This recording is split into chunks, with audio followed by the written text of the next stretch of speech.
코리아 펀드 연 1조 원 주물럭. 예.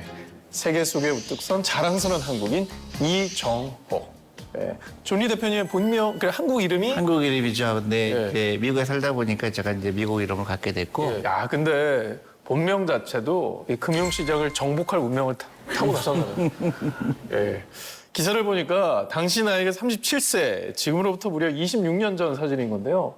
근데 외모가 변하지 않으신데요. 아, 그럴 리가요. 예. 정말 그때 그 모습 그대로인데 물론 많은 분들께서 알고 계시지만 혹시 모르시는 분들이 있을까 봐 예, 우리 존리 대표님의 경력을 좀 읊어드리겠습니다. 네, 1991년 월스트리트에서 펀드 매니저로 활약, 세계 최초 한국 투자 펀드인 코리아 펀드를 15년 동안 운영하셨고요. 1984년 상장 당시 600억 원이었던 펀드를 2005년엔 무려 1조 5천억 원으로 성장시킨 주인공입니다. 근데 사실은 착각을 하는데 제가 이렇게 운영을 잘해서 그런 걸로 생각하는데 그게 아니고요. 어떤 한국 어떤 기업에 이 기업에 오랫동안 투자하면 돈을 벌겠다. 근데 결국은 돈을 번 사람들은 저는 투자만 한 거고 진짜 돈 번 사람들은 그 기업의 임직원들이죠. 그래도 그 선관이라는 게 또 있지 않겠습니까? 글쎄요. 그래서 저는 한국에 와서 출장 갈 때마다 이제 그런 기업을 방문하거든요. 예. 그리고 이제 공장도 방문하고 그러면 그 막 가슴이 뛰어요.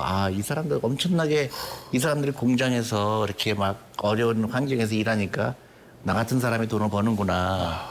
그래서 결국은 그게 밑거름이 돼서 이제 투자한 사람들은 돈을 벌게 돼 있죠. 사실 그 펀드 매니저로 일을 시작하게 된 계기가 굉장히 좀 재밌더라고요. 어떻게 원래는 회계사 일을 하시다가 네, 회계사 했죠. 예. 전업을 하게 된 계기가 뭐였을까요? 회계사는 남들이 다 결정을 한 다음에 나중에 들어가잖아요. 내가 좀 결정을 했으면 좋겠어요. 내가 실패를 하더라도 내가 좀 결정하는 직업이 뭘까? 펀드 매니저더라고요. 내가 결정을 내리잖아요. 이 회사를 살까, 예, 예. 팔을까. 근데 너무나 우연하게 같은 건물에 있었어요. 콘슬링 클락이라는 회사인데 그 전 세계에서 제일 첫 번째 만든 자산운용사였어요. 그래서 굉장히 그 회사에 그 약간 동경을 갖고 있었어요. 네. 이 회사가 한국을 굉장히 좋아한다는 얘기를 들었어요. 코리아 펀드를 또 하나 론치한다 그래서 전화를 걸었어요. 그 됐든 그냥 네, 그래서 또 취직하고 싶다. 그러니까 그쪽이 되게 신기했던 게 또 오래요. 근데 그냥 오라 그래요. 네, 근데 그게 이제 신기한 거죠. 야. 근데 인터뷰 하는데 너는 투자 경험이 없지 않느냐. 그래서 그건 배우면 된다. 근데 한국말은 금세 못 배울 거다. 그리고 내가 CPA였기 때문에 내가 회계는 그 어떤 재무제표를 잘한다. 너 한국말로 된 해모제표 읽을 줄 아냐. 그러니까 그 사람이 되게 좋아했어요. 그렇게 저돌적인 거에 대해서. 파이팅 있으셨네요. 네, 그리고 당신 나 안 뽑으면 후회할 거다. 그랬더니 되게 재미있어 했어요. 그래서 그게 기억나는 게 딱 일주일 만에 그게 저 인생을 좀 바꾼 회사예요.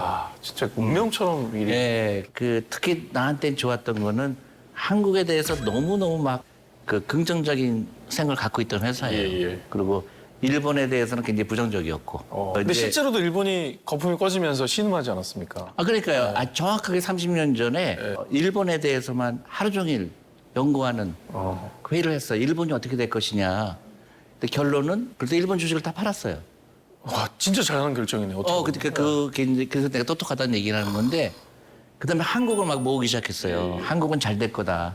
근데 한국이 잘 될 거라고 생각한 몇 가지 근거가 뭐냐면 우리 부모님 세대들이 자기는 굶어도 자기 아들 세대는 잘 돼야 된다고 생각하는 게 한국은 보편적이잖아요. 예. 근데 사실은 우리가 당연시적이지만 다른 나라는 안 그래요. 자기 삶이 더 중요하죠. 그렇죠. 그리고 그래 뭐든지 한국 사람이 갖고 있는 성공하려고 하는 의지, 예. 부지런함 이거가 너무 매료되는 거예요. 옛날에는 이제 세이빙스 레이쇼라고 그래서 30%를 한국 사람들이 70년대, 80년대에는 저축을 했어요. 저축률이 굉장히 높았죠. 그래서 예. 그 저축 가지고 또 기업에 투자하고 그게 이제 선순환이 됐는데 어느 날 갑자기 한국이 지금 영 아닙니까?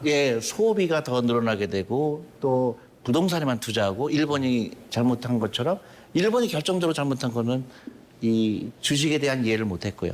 그러니까 주식 투자하는 거를 부끄럽게 여기고 불로소득이라고 얘기하고 그 많은 돈이 기업에 투자가 되지 않고 부동산에 투자가 됐거든요. 그러다 보니까 역동성이 이런데 한국이 지금 내가 와서 보니까 한국이 너무 똑같은 거예요. 주식 투자하면 안 된다는 사람이 90%고. 아니 근데 그런 어떤 흐름의 걱정 속에서 구세주처럼 등장하신 게 대표님입니다. 그건 너무 좀 과찬이고. 아, 지금 전 국민이 지금 관심을 돌리고 그렇게 만드신 거예요. 얘기를 해줘야 되겠다. 네. 우리는 일본처럼 가면 안 되고 네.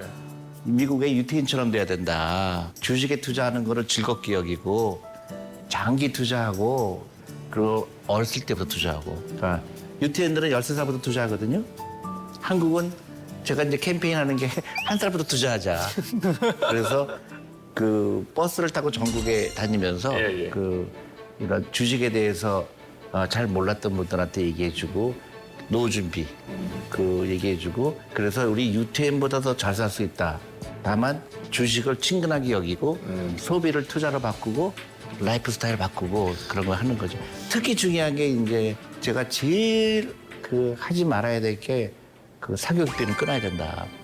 그 지금 전 국민이 다 매달려 있는 거 아닙니까? 그러니까요. 그렇게 우리는 이제 결심이 필요해요. 이제 우리 아이들 공부 잘하는 아이들을 만들지 말고 예, 예. 부자로 만들어라. 그 운동하고 스포츠 해야 돼요. 스포츠하고 그리고 하고 싶은 거 하고 책을 많이 읽게 하고 그거가 지금 한국에 정말 필요한 거예요.